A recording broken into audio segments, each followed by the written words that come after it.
ਅਸੀਂ ਗੱਲਬਾਤ ਕਰਨ ਜਾ ਰਹੇ ਹਾਂ ਬਲਪ੍ਰੀਤ ਸਿੰਘ ਹੋਰਾਂ ਦੇ ਨਾਲ, ਜਿਹੜੇ ਕਿ ਲੀਗਲ ਕਾਉਂਸਲ ਨੇ WSO ਦੇ, ਵਰਲਡ ਸਿੱਖ ਆਰਗੇਨਾਈਜੇਸ਼ਨ ਦੇ। ਤੁਹਾਨੂੰ ਯਾਦ ਹੋਏਗਾ ਜਦੋਂ ਬਿੱਲ C-21 ਪੇਸ਼ ਕੀਤਾ ਗਿਆ ਸੀ ਕਿਊਬਿਕ ਦੇ ਵਿੱਚ, ਤੇ ਸਭ ਨੂੰ ਬੜੀ ਹੈਰਾਨਗੀ ਹੋਈ ਸੀ, ਅਚੰਭਾ ਵੀ ਹੋਇਆ ਸੀ ਕਿ ਇਹ ਕਿਸ ਤਰ੍ਹਾਂ ਸੰਭਵ ਹੈ ਕਿ ਇਸ ਤਰ੍ਹਾਂ ਕੋਈ ਸਰਕਾਰ ਕਿਸੇ ਦੇ ਧਾਰਮਿਕ ਚਿੰਨ੍ਹਾਂ ਉੱਤੇ ਇਸ ਤਰ੍ਹਾਂ ਦੀ ਪਾਬੰਦੀ ਲਗਾ ਦੇਵੇ, ਰੋਕ ਲਗਾ ਦੇਵੇ।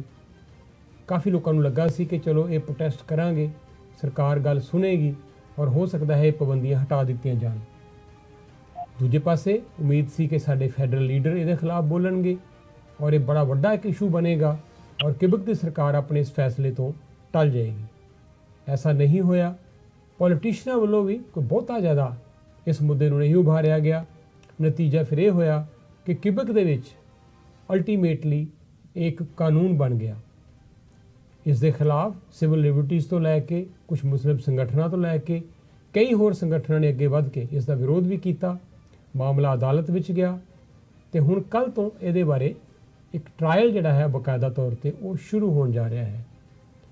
ਇਸ ਦਾ ਕੀ ਨਤੀਜਾ ਨਿਕਲਦਾ ਹੈ ਇਹ ਤਾਂ ਸਮਾਂ ਦੱਸੇਗਾ। ਲਗਭਗ ਮੇਰੇ ਖਿਆਲ 2 ਵੀਕ ਸ਼ਾਇਦ ਇਹ ਟਰਾਇਲ ਚੱਲੇਗਾ ਸੁਪੀਰੀਅਰ ਕੋਰਟ ਦੇ ਵਿੱਚ। ਇਸ ਤੋਂ ਬਾਅਦ ਅਪੀਲ ਕੋਰਟ ਹੈ ਤੇ ਫਿਰ ਮਾਮਲਾ ਹੋ ਸਕਦਾ ਹੈ ਸੁਪਰੀਮ ਕੋਰਟ ਤੱਕ ਵੀ ਜਾ ਸਕਦਾ ਹੈ। ਇਹਦੇ ਕੁਝ ਲੀਗਲ ਪਹਿਲੂ ਬਾਰੇ ਜਾਣਨ ਲਈ ਅਸੀਂ ਗੱਲਬਾਤ ਕਰ ਰਹੇ ਹਾਂ ਬਲਪ੍ਰੀਤ ਹੋਰਾਂ ਦੇ ਨਾਲ। ਬਲਪ੍ਰੀਤ, ਸਵਾਗਤ ਕਰਦੇ। ਸਤਿ ਸ਼੍ਰੀ ਅਕਾਲ। ਸਤਿ ਸ਼੍ਰੀ ਅਕਾਲ ਸੈਣੀ ਸਾਹਿਬ ਜੀ। ਥੋੜਾ ਸਾਨੂੰ ਦਿਓ ਜਾਣਕਾਰੀ। ਵੈਸੇ ਤੇ ਸਾਰਿਆਂ ਨੂੰ ਚੇਤਾ ਹੋਏਗਾ, ਆਪਾਂ ਕਈ ਵਾਰੀ ਉਦੋਂ ਗੱਲ ਕੀਤੀ ਸੀ ਜਦੋਂ ਇਹ ਬਿੱਲ ਇੰਟਰੋਡਿਊਸ ਕੀਤਾ ਗਿਆ ਸੀ ਔਰ ਤੁਸੀਂ ਵੀ ਕਿਹਾ ਸੀ ਕਿ ਸਾਨੂੰ ਬੜੀ ਆਸ ਹੈ, ਉਮੀਦ ਹੈ ਕਿ ਸਾਡੇ ਜਿਹੜੇ ਪੋਲੀਟੀਸ਼ੀਅਨਸ ਹੈ ਇਹਦੇ ਖਿਲਾਫ ਆਵਾਜ਼ ਉਠਾਉਣਗੇ ਔਰ ਕਿਊਬਿਕ ਦੀ ਸਰਕਾਰ ਮਜਬੂਰ ਹੋ ਜਾਏਗੀ ਇਸ ਫੈਸਲੇ ਨੂੰ ਵਾਪਸ ਲੈਣ ਦੇ ਲਈ।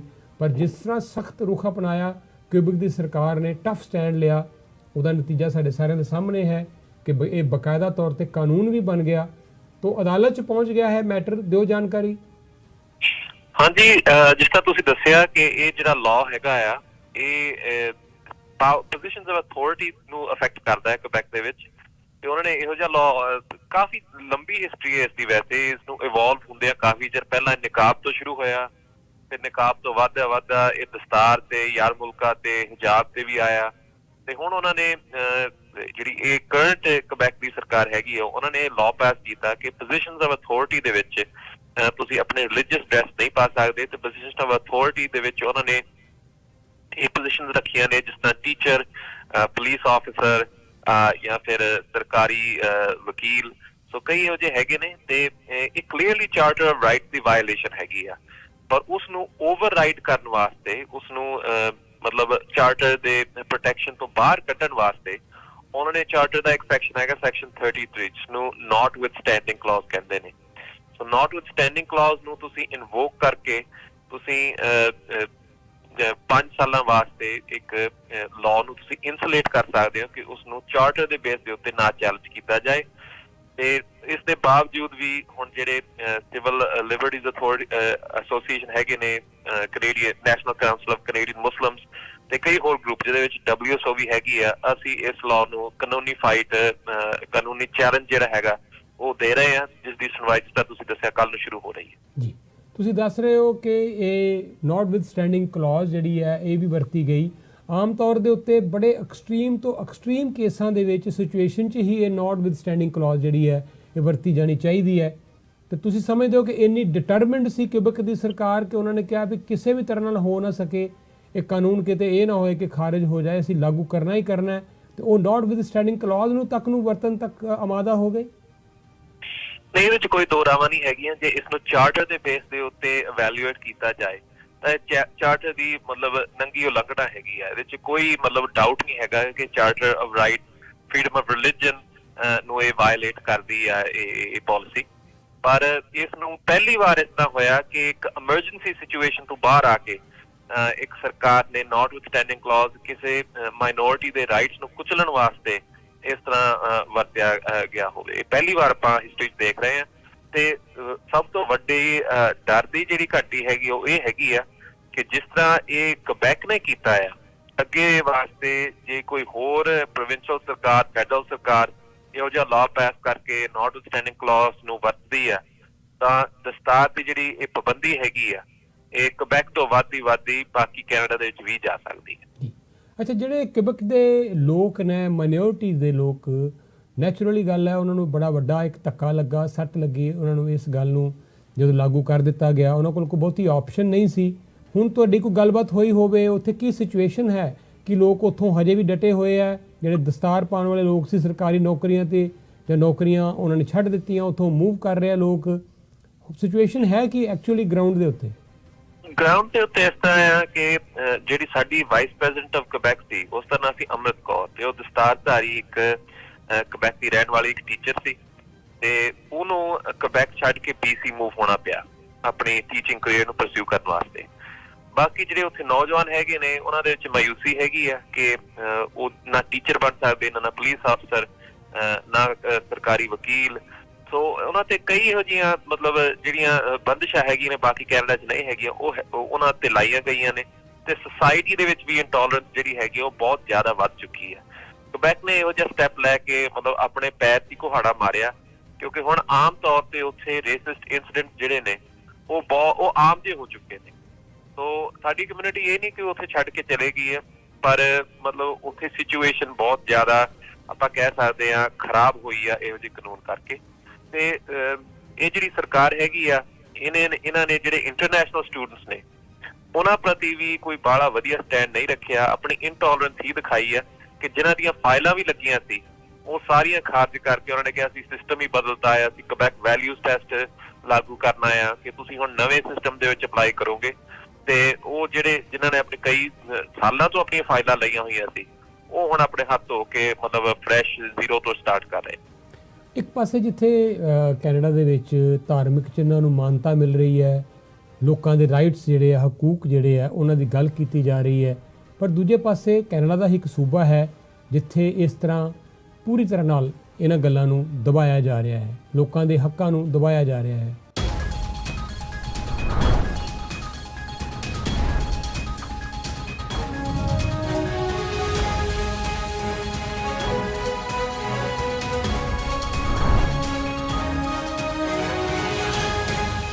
ਸਾਡੀ ਗੱਲਬਾਤ ਹੋ ਰਹੀ ਹੈ ਬਲਪ੍ਰੀਤ ਸਿੰਘ ਹੋਰਾਂ ਦੇ ਨਾਲ, WSO ਦੇ ਲੀਗਲ ਕਾਉਂਸਲ।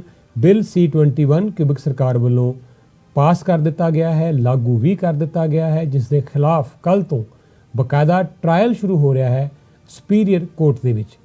ਬਲਪ੍ਰੀਤ, ਇੱਕ ਵਾਰ ਫਿਰ ਤੋਂ ਸਵਾਗਤ ਕਰਦੇ ਹਾਂ। ਇਹ ਬਹੁਤ ਦੇਰ ਤੋਂ ਅਸੀਂ ਦੇਖ ਰਹੇ ਹਾਂ ਕਿ ਕਿਊਬਿਕ ਨੇ ਇੱਕਦਮ ਯੂ ਟਰਨ ਮਾਰਿਆ ਹੈ ਆਪਣੀ ਇਮੀਗ੍ਰੇਸ਼ਨ ਪਾਲਿਸੀਜ਼ ਨੂੰ ਲੈ ਕੇ। ਇੱਕ ਸਮਾਂ ਸੀ ਜਦੋਂ ਬਾਹਰੋਂ ਆਏ ਹੋਏ ਜਿਹੜੇ ਇਮੀਗ੍ਰੈਂਟਸ ਨੇ, ਖਾਸ ਤੌਰ ਦੇ ਉੱਤੇ ਈਵਨ ਰਿਫਿਊਜੀ ਜਿਹੜੇ ਲੋਕ ਆ ਰਹੇ ਸੀ, ਸਭ ਤੋਂ ਵੱਡੀ ਗਿਣਤੀ 'ਚ ਲੋਕ ਕਿਊਬਿਕ ਸੈਟਲ ਹੋ ਰਹੇ ਸੀ। ਕਿਊਬਿਕ ਦੀਆਂ ਪਾਲਿਸੀਜ਼ ਬਹੁਤ ਜ਼ਿਆਦਾ ਖੁੱਲ੍ਹੀਆਂ ਸੀ, ਲਿਬਰਲ ਸਨ। ਐਸਾ ਕੀ ਕਾਰਨ ਹੈ ਕਿ ਇੱਕਦਮ ਉਹਨਾਂ ਨੇ ਆਪਣੇ ਸਾਰੇ ਫੈਸਲੇ ਉਲਟਣੇ ਸ਼ੁਰੂ ਕਰ ਦਿੱਤੇ ਹੈ ਔਰ ਹਾਲਾਤ ਹੁਣ ਇਹ ਬਣ ਗਏ ਹੈ ਕਿ ਕੋਈ ਵੀ ਜਿਹੜੇ ਇਮੀਗ੍ਰੈਂਟਸ ਹੈ ਉਹ ਕਿਊਬਿਕ ਦੇ ਵਿੱਚ ਰਹਿਣ ਤੋਂ ਗੁਰੇਜ਼ ਕਰਨ ਲੱਗ ਪਏ ਹੈ। ਵੱਖ-ਵੱਖ ਜਿਹੜੇ ਦੂਸਰੇ ਸੂਬਿਆਂ ਨੂੰ ਨਾ ਸਿਰਫ ਮੂਵ ਹੋ ਰਹੇ ਆ ਬਲਕਿ ਪ੍ਰੈਫਰ ਕਰਦੇ ਆ ਕਿ ਕਿਊਬਿਕ 'ਚ ਨਾ ਜਾਏ ਜਾਣ। ਕੀ ਇੱਕ ਸੋਚੀ ਸਮਝੀ ਇਹ ਕੋਈ ਉਹਨਾਂ ਦੀ ਕੋਈ ਪੂਰੀ ਪਲੈਨਿੰਗ ਹੈ?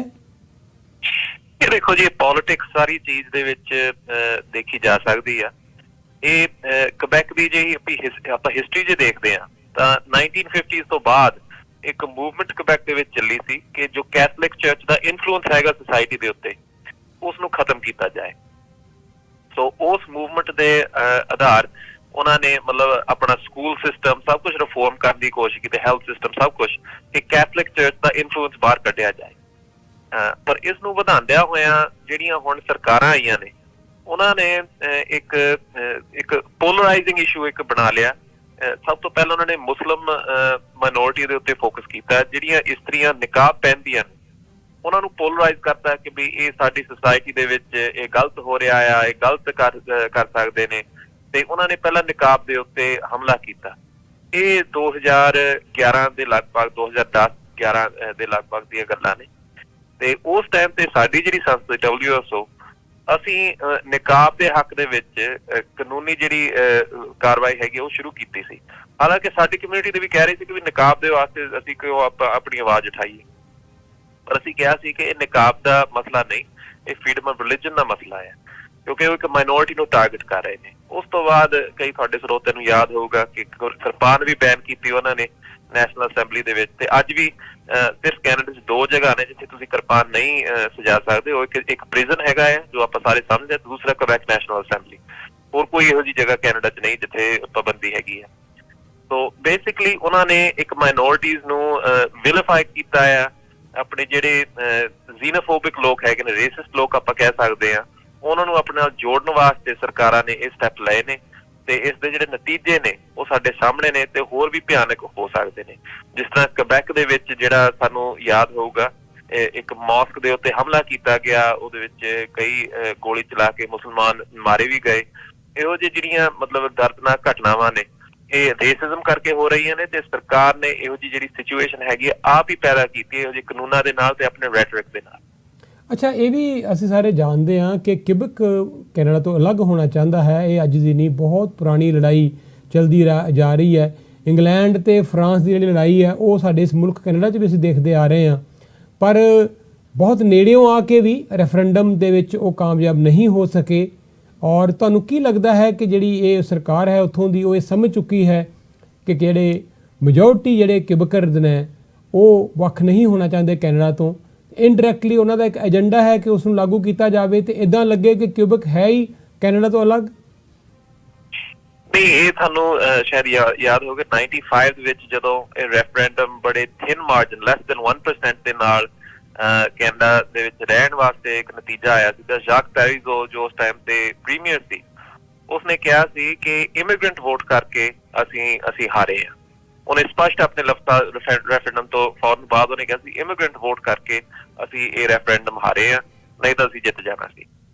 ਸੋ ਇਹ ਆਪਾਂ ਹੁਣ ਕੀ ਕਹਿ ਸਕਦੇ ਇਸ ਬਾਰੇ ਕਿ ਇਹ ਦੋ ਰਾਵਾਂ ਨਹੀਂ ਹੈਗੀਆਂ ਕਿ ਇੱਕ ਜ਼ੀਨੋਫੋਬਿਕ ਵੇਵ ਕੁਬੈਕ ਦੇ ਵਿੱਚ ਉਸ ਤੋਂ ਬਾਅਦ ਸ਼ੁਰੂ ਹੋਇਆ ਹੈ। ਇੱਕ ਪ੍ਰੋਟੈਕਸ਼ਨਿਸਟ ਜਿਹੜੀ ਇੱਕ ਭਾਵਨਾ ਹੈਗੀ ਆ ਉਹ ਆਪਾਂ ਦੇਖ ਰਹੇ ਹਾਂ ਕਿ ਵੀ ਸਾਨੂੰ ਕੁਬੈਕ ਦੇ ਵਿੱਚ ਜਿਹੜੇ ਫ੍ਰੈਂਚ ਲੋਕ ਨੇ, ਫ੍ਰੈਂਚ ਸਪੀਕਿੰਗ ਲੋਕ ਨੇ, ਉਹ ਚਾਹੀਦੇ ਨੇ। ਬਾਹਰ ਦੇ ਜਿਹੜੇ ਇਮੀਗ੍ਰੈਂਟ ਹੈਗੇ ਨੇ ਸਾਡੀ ਸੁਸਾਇਟੀ ਨੂੰ ਖਰਾਬ ਕਰ ਰਹੇ ਨੇ, ਫਲਾਣਾ ਧਮਕਾਣਾ। ਇਹ ਮੈਂ ਸਮਝਦਾ ਵੀ ਹਾਂ ਕਿ ਉਹ ਆਪਣੇ ਫ੍ਰੈਂਚ ਬੋਲੀ ਨੂੰ ਪ੍ਰੋਟੈਕਟ ਕਰਨਾ ਚਾਹੁੰਦੇ ਨੇ, ਆਪਣੇ ਵੱਖਰੇ ਕਲਚਰ ਨੂੰ ਪ੍ਰੋਟੈਕਟ ਕਰਨਾ ਚਾਹੁੰਦੇ ਨੇ, ਪਰ ਕਿਸੇ ਦੇ ਨਾਲ ਨਫ਼ਰਤ ਕਰਕੇ ਆਪਣੀ ਕਲਚਰ ਨੂੰ ਪ੍ਰੋਟੈਕਟ ਨਹੀਂ ਕੀਤਾ ਜਾਂਦਾ। ਜੀ ਠੀਕ ਹੈ ਜੀ, thank you so much Balpreet. ਮੇਰੇ ਖਿਆਲ ਦੇ ਵਿੱਚ ਕਿਬਕ ਦੇ ਵਿੱਚ ਜੋ ਇਹ ਡਿਵੈਲਪਮੈਂਟਸ ਹੋ ਰਹੀਆਂ ਇਹ ਸਾਡੇ ਸਾਰਿਆਂ ਵਾਸਤੇ ਚਿੰਤਾਜਨਕ ਨੇ, ਕਈ ਐਂਗਲ ਤੋਂ ਨੇ। ਇੱਕ ਤੇ ਨੋ ਡਾਊਟ ਮਾਈਨੋਰਿਟੀਜ਼ ਦੇ ਹੱਕਾਂ ਦੇ ਉੱਤੇ ਹਮਲਾ ਹੈ, ਇਹ ਤੇ ਹੈ ਹੀ ਹੈ, ਲੇਕਿਨ ਕੈਨੇਡਾ ਜਿਹੜਾ ਸਾਡਾ ਇੱਕ ਮੁਲਕ ਹੈ, ਇਹਦੇ ਵੱਖੋ ਵੱਖਰੇ ਰੰਗ ਹੈ, ਵੱਖੋ ਵੱਖਰੀਆਂ ਸਟੇਟਸ, ਵੱਖੋ ਵੱਖਰੇ ਲੋਕ ਦੁਨੀਆ ਭਰ ਤੋਂ ਇੱਥੇ ਆਏ ਹੈ। ਇਸੇ ਕਰਕੇ ਲੋਕ ਆਉਂਦੇ ਆ ਕਿ ਸਭ ਨੂੰ ਇੱਥੇ ਬਰਾਬਰ ਦੀ ਆਜ਼ਾਦੀ ਹੈ, ਔਰ ਹੈ ਵੀ। ਲੇਕਿਨ ਕਿਬਕ ਦੇ ਵਿੱਚ ਅਗਰ ਉਹ ਚੀਜ਼ ਨਹੀਂ ਹੈ ਤੇ ਇਹ ਹੁਣ ਹੌਲੀ ਹੌਲੀ ਬਹੁਤ ਜ਼ਿਆਦਾ ਸੀਰੀਅਸ ਰੂਪ ਧਾਰਨ ਕਰਦੀ ਜਾ ਰਹੀ ਹੈ। ਅਸੀਂ ਉਹ ਵੀ ਸਮਾਂ ਦੇਖਿਆ ਜਦੋਂ ਕਿਬਕ ਦੇ ਵਿੱਚ ਲੋਕਾਂ ਨੇ ਇੱਕ ਸਮੇਂ NDP ਨੂੰ ਬੜੀ ਵੱਡੀ ਗਿਣਤੀ ਦੇ ਵਿੱਚ ਵੋਟ ਪਾਏ, ਔਰ ਜਿਹੜੀ ਬਲਾਕ ਕਿਬਕਵਾ ਪਾਰਟੀ ਹੈ ਉਹ ਆਲਮੋਸਟ ਸਮਾਪਤ ਹੋਣ ਤੇ ਕਗਾਰ ਤੇ ਆ ਗਈ ਸੀ, ਔਰ ਲੱਗਾ ਸੀ ਕਿ ਸ਼ਾਇਦ ਇਹ ਪਾਰਟੀ ਹੁਣ ਖਤਮ ਹੋ ਜਾਏਗੀ। ਔਰ ਕਿਬਕ ਦੇ ਵਿੱਚ ਐਸਾ ਜਿਹੜਾ ਵੱਖਵਾਦੀ ਰੁਝਾਨ ਹੈ, ਇਸ ਤਰ੍ਹਾਂ ਦੀ ਸੋਚ ਵਾਲੇ ਲੋਕ ਹੈ, ਉਹ ਸ਼ਾਇਦ ਹੁਣ ਖਤਮ ਹੁੰਦੇ ਜਾ ਰਹੇ ਹੈ। ਪਰ ਪਿਛਲੇ ਕੁਝ ਸਮੇਂ ਤੋਂ ਅਸੀਂ ਦੇਖਿਆ ਹੈ ਕਿ ਬਲਾਕ ਕਿਬਕਵਾ ਨੇ ਮੁੜ ਤੋਂ ਕਾਫੀ ਪਪੂਲੈਰਿਟੀ ਹਾਸਲ ਕੀਤੀ ਹੈ, ਔਰ ਪਿਛਲੀਆਂ ਜੇ ਗੱਲ ਕਰੀਏ ਫੈਡਰਲ ਚੋਣਾਂ ਦੀ ਤੇ ਬਹੁਤ ਪਿਛੜ ਰਹੀ ਸੀ ਬਲਾਕ ਕਿਬਕਵਾ ਪਾਰਟੀ।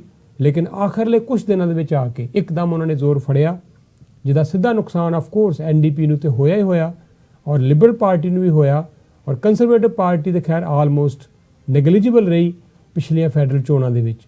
ਤਾਂ ਇਹ ਬੜਾ ਵੱਡਾ ਗੇਨ ਸੀ ਬਲਾਕ ਕਿਬਕਵਾ ਦੇ ਲਈ। ਇਹਦਾ ਮਤਲਬ ਇਹੀ ਹੈ ਕਿ ਉਹ ਲੋਕ ਜਿਹੜੇ ਇਹ ਸੋਚ ਰੱਖਦੇ ਹੈ ਉਹ ਹਜੇ ਵੀ ਕਿਬਕ 'ਚ ਬਹੁਤ ਵੱਡੀ ਗਿਣਤੀ ਦੇ ਵਿੱਚ ਨੇ, ਪਰ ਇਹਨਾਂ ਕਾਨੂੰਨਾਂ ਦੇ ਰਾਹੀਂ ਕੀ ਬੈਕਡੋਰ ਥਾਈਂ ਕੀ ਇਹ ਸਾਰਾ ਕੁਝ ਇੰਪਲੀਮੈਂਟ ਕੀਤਾ ਜਾ ਰਿਹਾ, ਇਹ ਵੀ ਵੱਡਾ ਸਵਾਲ ਹੈ। ਬਲਪ੍ਰੀਤ, ਤੁਹਾਡੇ ਨਾਲ ਅਸੀਂ ਗੱਲਬਾਤ ਕਰਦੇ ਰਵਾਂਗੇ, ਜੋ ਵੀ ਅਪਡੇਟਸ ਹੋਣਗੀਆਂ ਪਲੀਜ਼ ਤੁਹਾਡੇ ਨਾਲ ਸਾਂਝੇ ਕਰਦੇ ਰਵਾਂਗੇ। ਨਹੀਂ, ਥੈਂਕ ਯੂ ਜੀ। ਕੱਲ ਨੂੰ ਅੰਮ੍ਰਿਤ ਕੌਰ ਸਾਡੇ ਜਿਹੜੇ ਫਾਰਮਰ ਵਾਈਸ ਪ੍ਰੈਜ਼ੀਡੈਂਟ ਹੈਗੇ ਉਹਨਾਂ ਨੇ ਆਪਣੀ ਗਵਾਹੀ ਦੇਣੀ ਹੈ, ਤੇ ਮੈਂ ਇੱਕ ਅਖੀਰਲੀ ਇੱਕ ਬੇਨਤੀ ਕਰਨੀ ਹੈ ਤੁਹਾਡੇ ਸਰੋਤਿਆਂ ਨੂੰ ਕਿ ਜਿਹੜੇ ਸਾਡੇ ਫੈਡਰਲ ਲੀਡਰ ਨੇ ਉਹਨਾਂ ਨੇ ਇੱਕ ਬੜਾ ਵੀਕ ਸਟੈਂਡ ਇਸ ਬਾਰੇ ਲਿਆ ਹੈ। ਉਹਨਾਂ ਨੇ ਤਕਰੀਬਨ ਸਾਰੇ ਨੇ ਇਹੋ ਜਿਹਾ ਕਿਹਾ ਕਿ ਅਸੀਂ ਪਰਸਨਲੀ ਡਿਸਐਗਰੀ ਕਰਦੇ ਹਾਂ, ਪਰ ਇੱਕ ਕੁਬੈਕ ਦਾ ਅੰਦਰੂਨੀ ਇੱਕ ਮਾਮਲਾ ਹੈਗਾ, ਅਸੀਂ ਉਹਦੇ 'ਚ ਦਖਲਅੰਦਾਜ਼ੀ ਨਹੀਂ ਕਰਾਂਗੇ। ਇਹ ਗਲਤ ਸਟੈਂਡ ਹੈਗਾ, ਕਿਉਂਕਿ ਸਿਰਫ ਕੁਬੈਕ ਦਾ ਮਸਲਾ ਨਹੀਂ, ਜਿਸ ਤਰ੍ਹਾਂ ਆਪਾਂ ਗੱਲ ਕੀਤੀ ਹੈ, ਇਹ ਸਾਰੇ ਕੈਨੇਡਾ ਵਾਸਤੇ ਮੁਸੀਬਤ ਬਣ ਸਕਦੀ ਹੈ। ਸੋ ਸਾਡੇ ਫੈਡਰਲ ਲੀਡਰਸ ਨੂੰ ਵੀ ਸਟਰੋਂਗ ਸਟੈਂਡ ਲੈਣਾ ਚਾਹੀਦਾ ਸੀ, ਜੋ ਹਾਲੇ ਉਹਨਾਂ ਨੇ ਨਹੀਂ ਲਿਆ। ਤੇ ਸਾਡੇ ਸਰੋਤੇ ਵੀ ਜਦੋਂ ਕੋਈ MP ਮਿਲਦਾ ਹੈ ਉਹਨਾਂ ਨੂੰ ਜ਼ਰੂਰ ਪੁੱਛਣ ਕਿ ਤੁਸੀਂ ਬਿੱਲ 21 ਕੁਬੈਕ ਬਾਰੇ ਕੀ ਐਕਸ਼ਨ ਲੈ ਰਹੇ। ਜਿੱਥੇ ਬਾਕੀਆਂ ਤੇ ਸਾਨੂੰ ਹੈਰਾਨਗੀ ਹੈ, ਪ੍ਰਾਈਮ ਮਿਨਿਸਟਰ ਟਰੂਡੋ ਛੋਟੀ ਮੋਟੀ ਵੀ ਕੋਈ ਇਸ ਤਰ੍ਹਾਂ ਦੀ ਗੱਲ ਹੁੰਦੀ ਹੈ ਤੇ ਫਟਾਫਟ ਟਵੀਟ ਕਰਦੇ ਆ, ਬੜਾ ਸਟਰੋਂਗ ਸਟੈਂਡ ਲੈਂਦੇ ਆ।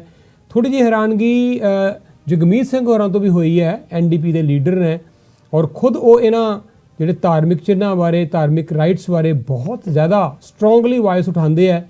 ਪਰ ਇਸ ਸਾਰੇ ਮਾਮਲੇ ਵਿੱਚ ਮੋਸਟਲੀ ਮੋਰਲੈਸ ਸਾਰੇ ਫੈਡਰਲ ਲੀਡਰ ਬੜੇ ਚੁੱਪ ਨਜ਼ਰ ਆਏ। ਨਹੀਂ, ਇਹਦੇ 'ਚ ਦੋ ਰਾਵਾਂ ਨਹੀਂ ਹੈਗੀਆਂ। ਬੜਾ ਵੀਕ ਆਪਾਂ ਕਹਿ ਸਕਦੇ ਹਾਂ ਸਟੈਂਡ ਤਕਰੀਬਨ ਸਾਰੇ ਫੈਡਰਲ ਲੀਡਰਸ ਨੇ ਲਿਆ।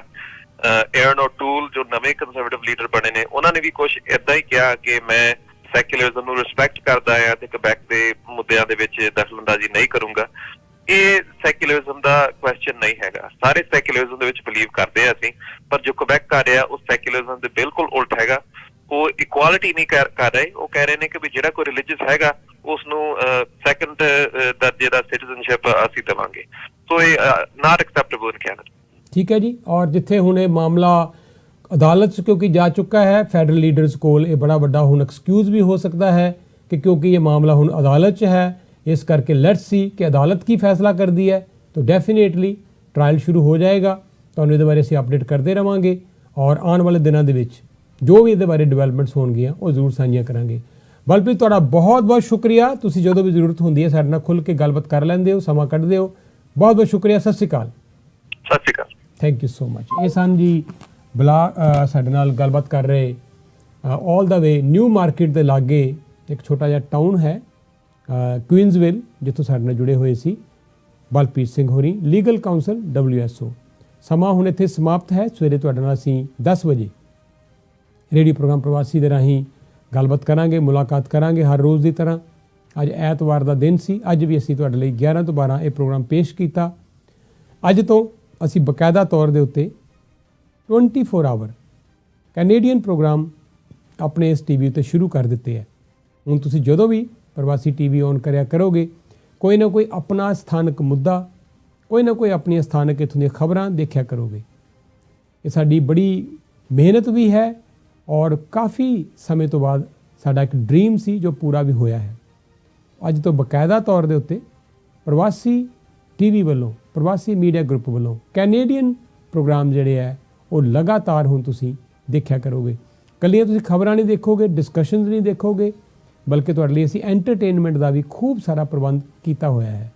ਸੋ ਤੁਸੀਂ ਹੁਣ ਇਸ ਤੋਂ ਬਾਅਦ ਐਂਟਰਟੇਨਮੈਂਟ ਨਾਲ ਲਬਰੇਜ਼ ਸਾਡਾ ਇੱਕ ਪ੍ਰੋਗਰਾਮ ਦੇਖੋਗੇ ਔਰ ਸਵੇਰੇ ਤੁਸੀਂ ਹਰ ਰੋਜ਼ 6 ਵਜੇ ਸ਼੍ਰੀ ਨਨਕਾਣਾ ਸਾਹਿਬ, ਕਰਤਾਰਪੁਰ ਸਾਹਿਬ ਤੋਂ, ਉਸ ਪਵਿੱਤਰ ਅਸਥਾਨਾਂ ਤੋਂ ਜਿਹੜਾ ਕੀਰਤਨ ਸਰਵਣ ਕਰਦੇ ਹੋ। ਔਰ ਫਿਰ ਤੁਹਾਨੂੰ ਅਸੀਂ ਬੜੀ ਖੁਸ਼ੀ ਦੇ ਨਾਲ ਇਹ ਗੱਲ ਦੱਸ ਰਹੇ ਹਾਂ ਕਿ 28, 29 ਔਰ 30 ਨਵੰਬਰ ਨੂੰ 3 ਦਿਨਾਂ ਦੇ ਲਈ ਲਾਈਵ ਟੈਲੀਕਾਸਟ ਹੋਏਗਾ ਸ਼੍ਰੀ ਨਨਕਾਣਾ ਸਾਹਿਬ ਤੋਂ, ਕਰਤਾਰਪੁਰ ਸਾਹਿਬ ਤੋਂ, ਪੰਜਾ ਸਾਹਿਬ ਤੋਂ ਔਰ ਵੱਖ-ਵੱਖ ਉੱਥੋਂ ਦੇ ਗੁਰਧਾਮਾਂ ਤੋਂ। ਇਹ ਸਪੈਸ਼ਲ ਜਿਹੜੇ ਐਕਸਕਲੂਸਿਵ ਰਾਈਟਸ ਪ੍ਰਵਾਸੀ ਨੂੰ ਮਿਲੇ ਹੈ ਔਰ ਅਸੀਂ ਸਾਰੇ ਸੰਸਾਰ ਦੇ ਵਿੱਚ ਇਹ ਕੀਰਤਨ ਪਹੁੰਚਾਉਣ ਦੀ ਕੋਸ਼ਿਸ਼ ਕਰ ਰਹੇ ਹਾਂ। ਲੇਕਿਨ ਕੈਨੇਡਾ 'ਚ ਤੁਸੀਂ ਜ਼ਰੂਰ ਦੇਖੋਗੇ ਉਹਨਾਂ ਦਿਨਾਂ ਦੇ ਵਿੱਚ ਲਗਾਤਾਰ ਲਾਈਵ ਟੈਲੀਕਾਸਟ, ਫੁੱਲ ਕਵਰੇਜ। ਜੇ ਨਹੀਂ ਜਾ ਰਹੇ ਤਾਂ ਕੋਈ ਗੱਲ ਨਹੀਂ, ਤੁਹਾਨੂੰ ਅਸੀਂ ਕਮੀ ਮਹਿਸੂਸ ਨਹੀਂ ਹੋਣ ਦਿਆਂਗੇ। ਸਾਡੇ ਨਾਲ ਜੁੜੋ ਪ੍ਰਵਾਸੀ ਮੀਡੀਆ ਗਰੁੱਪ ਨਾਲ। ਤੁਹਾਡੇ ਵਪਾਰ ਨੂੰ ਵੀ ਅਸੀਂ ਵਧਾਉਂਦੇ ਹਾਂ ਆਪਣੇ ਵੱਖ-ਵੱਖ ਪਲੇਟਫਾਰਮਸ ਰਾਹੀਂ। Thank you so much. ਔਰ ਤੁਹਾਨੂੰ ਸਾਰਿਆਂ ਨੂੰ ਇੱਕ ਵਾਰੀ ਫਿਰ ਤੋਂ ਅਸੀਂ ਵਧਾਈ ਦਿੰਦੇ ਹਾਂ ਕਿ ਤੁਸੀਂ ਸਾਨੂੰ ਇਸ ਗੱਲ ਦਾ ਪੂਰਾ ਮਾਣ ਵੀ ਦੇ ਰਹੇ ਹੋ, ਸਪੋਰਟ ਵੀ ਦੇ ਰਹੇ ਹੋ, ਹਰ ਤਰੀਕੇ ਦਾ ਸਹਿਯੋਗ ਵੀ ਦੇ ਰਹੇ ਹੋ। Good night.